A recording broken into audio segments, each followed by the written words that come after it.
In the Victorian era, every night was deadly dangerous, and now you will find out why.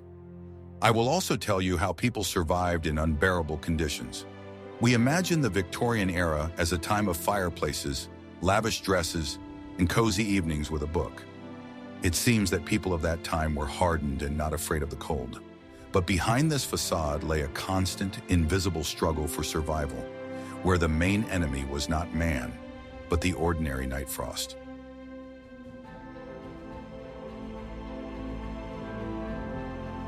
Any cold could be the last, and a draft from the window could be a harbinger of tragedy.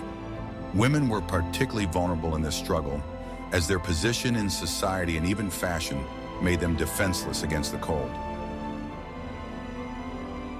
Watch the video to the end to find out why Victorians feared opening their windows at night more than burglars, and how an ordinary corset could contribute to a fatal illness.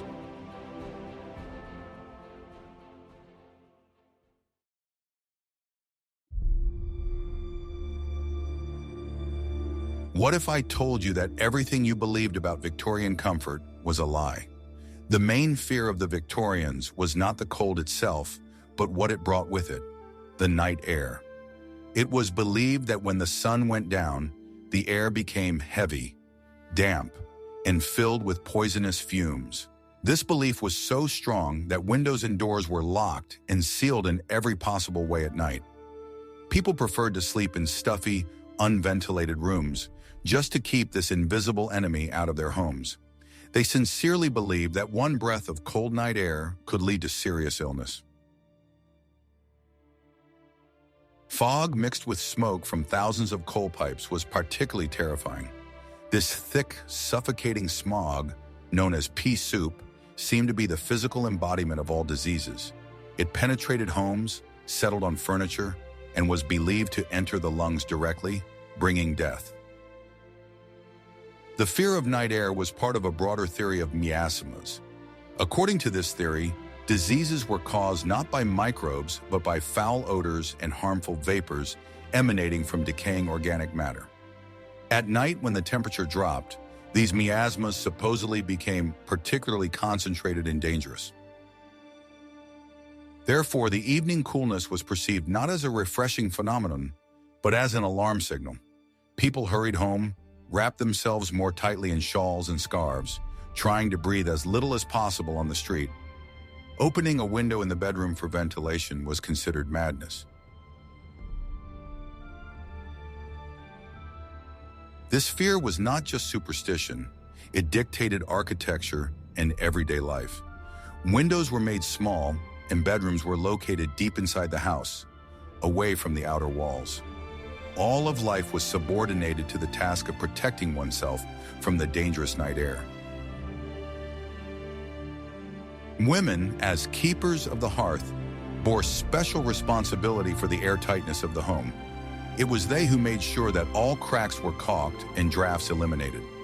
Paradoxically, this struggle for health led to the opposite effect: stagnant air and the spread of infections. The night cold was not just a weather phenomenon, but a mystical threat.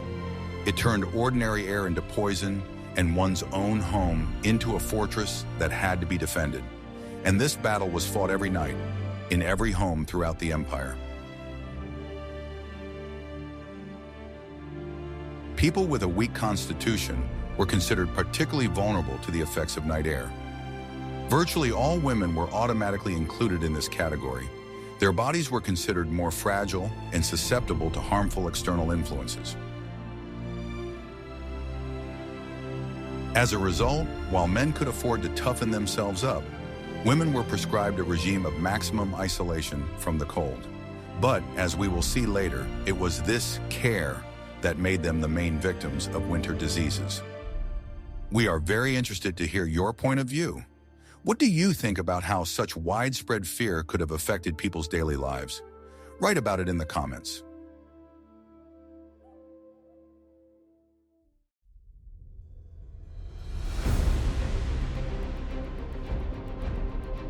Want to know the secret that Victorians believed to be the cause of all diseases?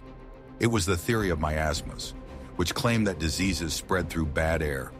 This air, in their opinion, came from any decaying matter, swamps, and sewage, and it was the cause of epidemics. Night frost played a key role in this theory. It was believed that cold made miasmas denser and more volatile, allowing them to penetrate homes and human bodies more easily. Therefore, cold air was not just unpleasant, it was literally saturated with disease. To combat miasmas, Victorians used strong-smelling substances. They burned incense in their homes, laid out aromatic herbs, and sprayed rooms with vinegar. It was believed that a strong, pleasant smell could overpower or neutralize harmful miasmas.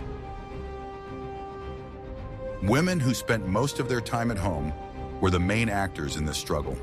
They were responsible for maintaining cleanliness and a healthy smell in the home. They constantly aired the rooms during the day to get rid of stale air, and in the evening, they locked everything tightly. This daily routine created dangerous temperature fluctuations. A woman could spend hours in a cold, drafty room while cleaning, and then spend the night in a stuffy, unventilated bedroom. Such contrasts were a serious blow to the immune system. Doctors at the time supported the theory of miasmas and gave appropriate recommendations. They advised women to avoid damp places, not to walk in the evening, and to wear clothing that completely covered the body. Any illness caused by hypothermia was attributed to the effects of harmful vapors. Odors from basements and kitchens, where food was stored, were considered particularly dangerous. Women who managed the household were in constant contact with these dangerous areas. It was believed that their sense of smell should be attuned to detecting the first signs of bad air. How much do you think outdated scientific theories can affect people's health even today? But knowledge about miasmas was only part of the problem. Ready to learn how Victorian fashion turned women into living targets for the night cold?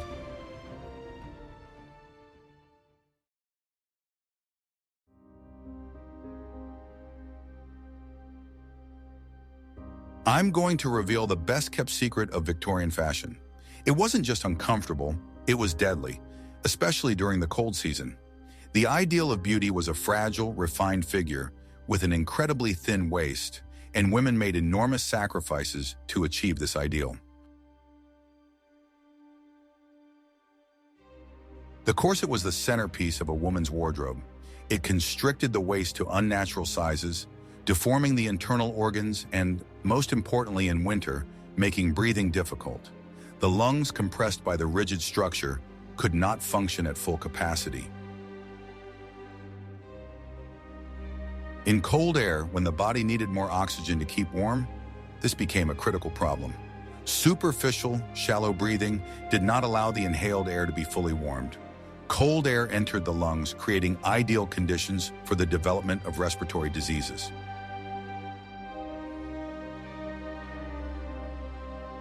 But the corset was only part of the problem.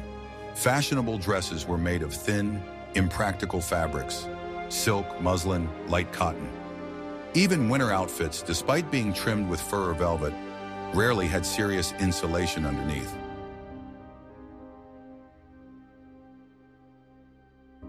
It was believed that a woman of high society should not look bulky. Elegance was valued much more highly than comfort and health. Therefore, ladies were forced to wear several layers of thin petticoats instead of one warm one.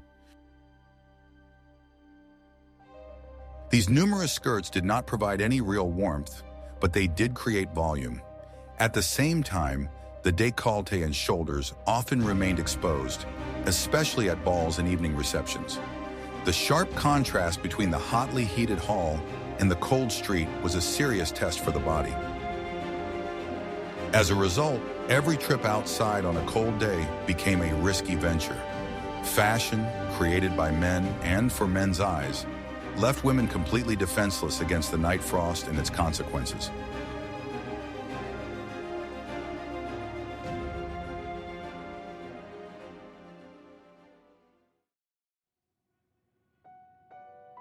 Are you ready for the shocking truth about Victorian houses? Despite the fireplaces we see in movies, most Victorian houses were cold and drafty. The construction technology of the time did not provide for effective insulation, and the quality of workmanship often left much to be desired. The main source of problems was the windows. Large, single-pane, with cracked frames, they were a constant source of drafts. Cold air penetrated the rooms unhindered, negating all efforts to heat them. Fireplaces, which were the main source of heat, were extremely inefficient. Most of the heat literally flew out of the chimney along with the smoke. They only heated a small space around themselves, leaving the rest of the room cold. In addition, fireplaces were fueled by coal. This meant that coal dust and soot were constantly present in the air. Breathing such air was harmful to the lungs in itself, and when combined with cold and dampness, it created a dangerous cocktail. The temperature difference within the same house could be enormous. It was hot by the fireplace, but just a few steps away, it was already cold. Moving from one room to another, a person was constantly exposed to sharp temperature changes.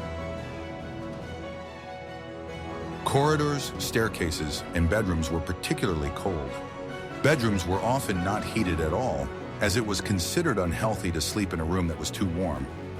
Victorians went to bed in cold beds, using foot warmers to keep themselves warm.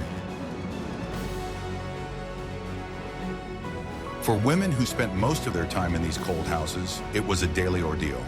They were forced to do housework in constantly drafty rooms. Maids who worked in cold kitchens and laundries suffered particularly. Constant drafts, dampness, and temperature fluctuations undermined the health of the inhabitants, making them easy prey for colds and pneumonia. But if the home was so dangerous, what did the medicine of the time offer? In the Victorian era, medicine was taking its first steps toward a scientific understanding of disease. However, when it came to colds and pneumonia, doctors were largely helpless. Treatment was based on outdated theories and was often ineffective. The main method of treating any cold was strict bed rest. The patient was put to bed, wrapped up warmly, and made to sweat. It was believed that all harmful substances were expelled from the body through sweat. Hot drinks, often with added alcohol, were used to stimulate sweating. Hot grog or punch was the standard remedy for adults. This gave a temporary feeling of warmth, but in fact could aggravate the condition. Doctors prescribed various mixtures and powders, the composition of which is surprising today. Many of them contained opiates, which suppressed coughing and made the patient sleepy. However, they did not treat the cause of the disease, but only masked the symptoms. In more serious cases, when a cold developed into pneumonia, the methods became even more questionable. One popular remedy was mustard plasters or poultices, which were applied to the chest and back. It was believed that they drew the disease out from within. Many doctors still believed in the benefits of bloodletting to relieve inflammatory heat. This procedure weakened the already sick body, reducing its chances of recovery. Fortunately, by the end of the era, this method was gradually abandoned. The patient's diet was very strict. Usually only broths, liquid porridges, and jellies were allowed. It was believed that solid food took away the strength the body needed to fight the disease. Ultimately, recovery depended not on treatment, but on the strength of the body itself. If the immune system was strong enough, the person survived. If not, a cold quickly developed into fatal pneumonia, against which Victorian doctors had no real weapon.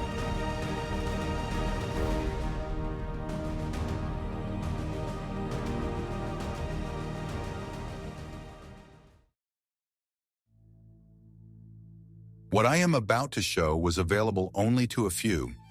Although the cold was a common enemy, its blows were distributed extremely unevenly. The ability to withstand the night frost depended directly on the social and economic status of the family. Wealthy Victorians could afford houses with thicker walls and better glazing. They had more fireplaces and could afford to burn enough coal to keep at least the living rooms warm. They also had servants who kept the fires going day and night.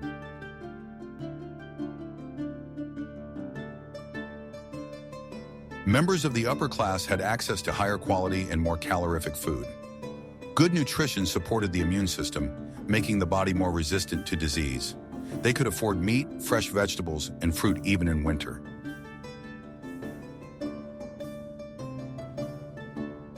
The wealthy had the opportunity to buy warm clothes made of high-quality materials such as wool and fur. Although fashion dictated its own rules, a wealthy lady had more warm shawls, capes, and muffs. She could afford a separate wardrobe for home and for going out.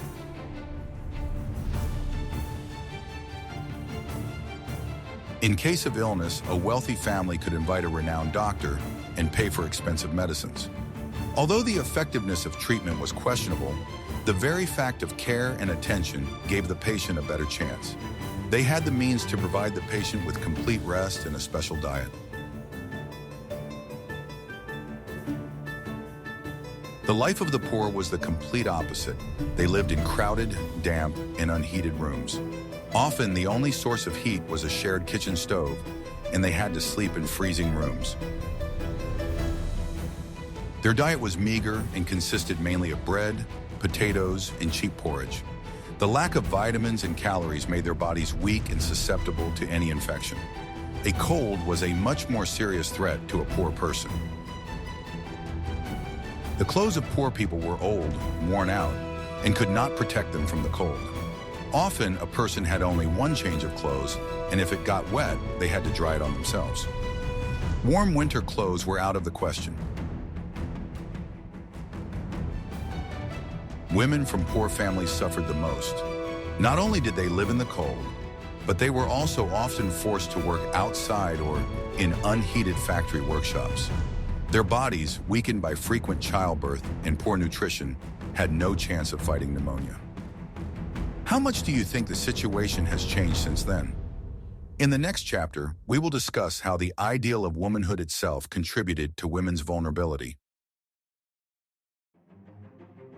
Victorian society had a clear ideal of femininity. Women were expected to be gentle, fragile, passive, and emotional. This image, actively cultivated in literature and art, had very real and dangerous consequences for health. Physical weakness and paleness were considered signs of aristocracy and refinement. A healthy, strong, and tanned girl was perceived as a representative of the lower working class. Therefore, women from the upper and middle classes consciously led lifestyles that undermined their health. They avoided physical activity, considering it unladylike. Long walks, especially in cold weather, were discouraged. It was assumed that a lady should spend most of her time in the living room, doing needlework or playing music. Such a sedentary lifestyle weakened the muscular system and cardiovascular system. The body was not hardened and could not effectively withstand temperature changes. Any draft became a serious threat to such a hothouse woman. Moreover, a certain amount of illness was even romanticized. The image of a pale, coughing girl slowly dying of consumption was very popular in art. This created a dangerous attitude that being a little sick was fashionable and interesting. This ideal of fragility directly influenced attitudes toward women's ailments. If a woman complained of chills or a cough, it was often taken for granted as a natural manifestation of her weak constitution. Alarm bells only started ringing when the illness had already gone too far. Thus, Victorian women became victims not only of the cold, but also of cultural stereotypes. The ideal of fragility, which was supposed to elevate them, actually made them vulnerable. It deprived them of the physical and psychological resources to fight disease.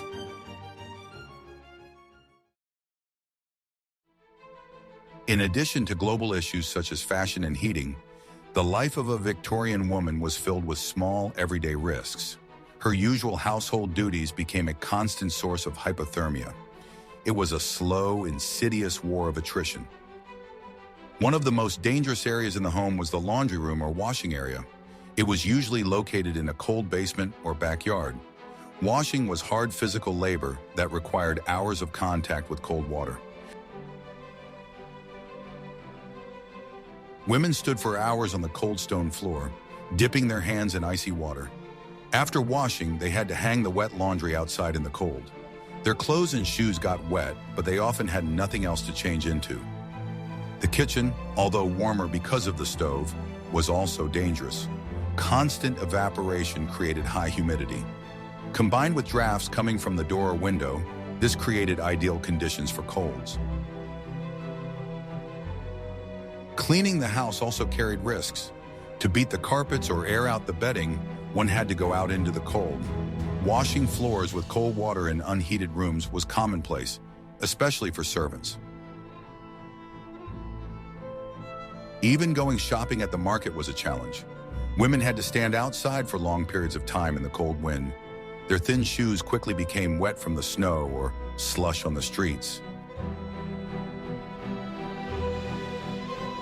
Evening trips to the theater or to visit friends involved sharp temperature changes.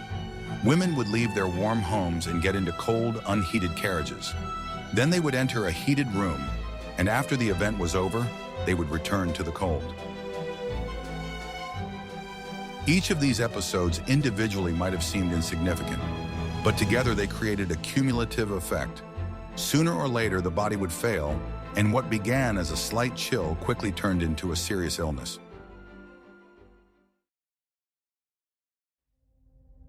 Against the backdrop of women's vulnerability, the position of men in Victorian society looked completely different.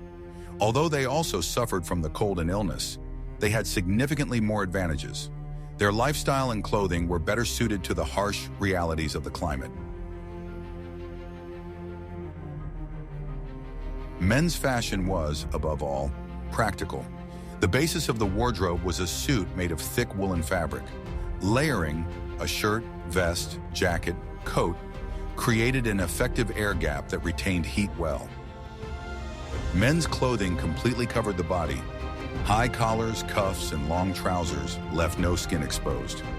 This was the complete opposite of women's dresses with their deep necklines and short sleeves.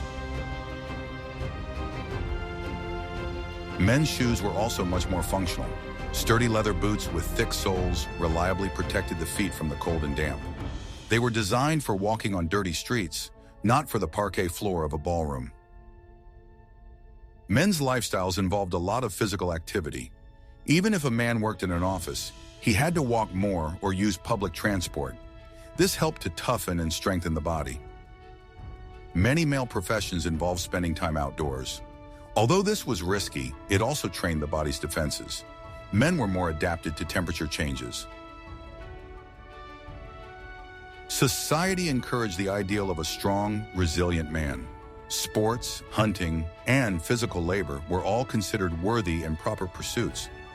From childhood, men were taught not to fear the cold and to ignore minor ailments. This contrast particularly highlights how vulnerable women were. They were weaker not only physically but also socially, and this social weakness was directly reflected in their inability to resist the common cold.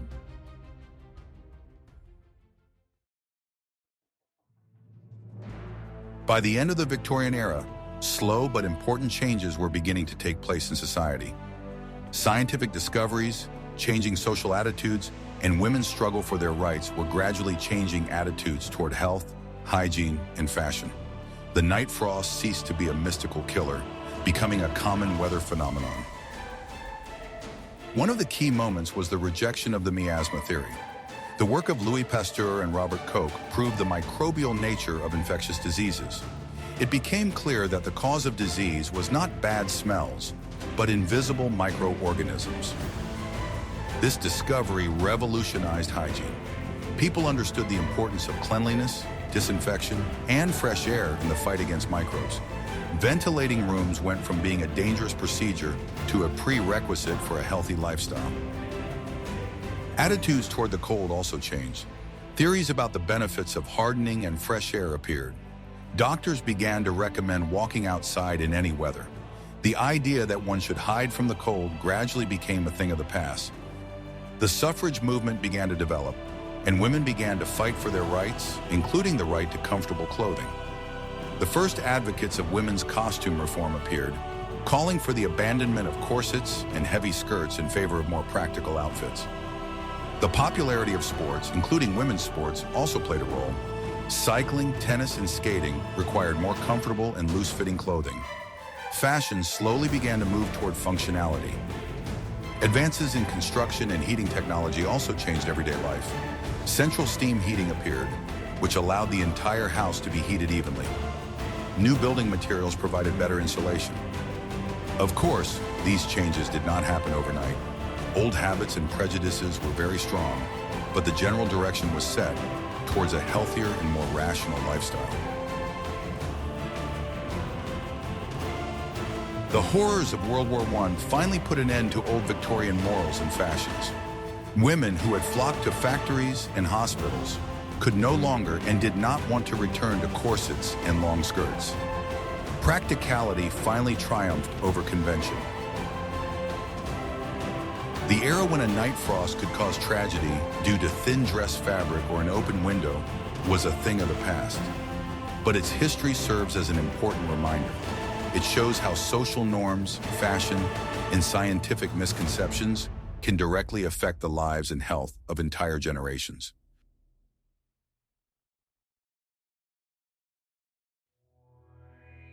We see that behind the lace facade of the Victorian era lay a harsh reality.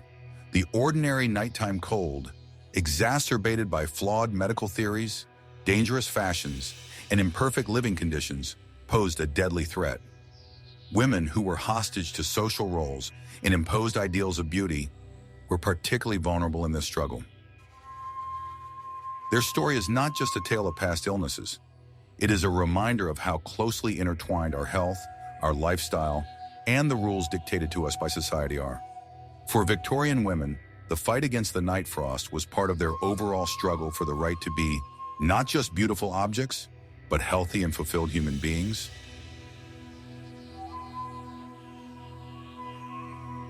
What do you think about how modern fashion or lifestyle trends can affect our health?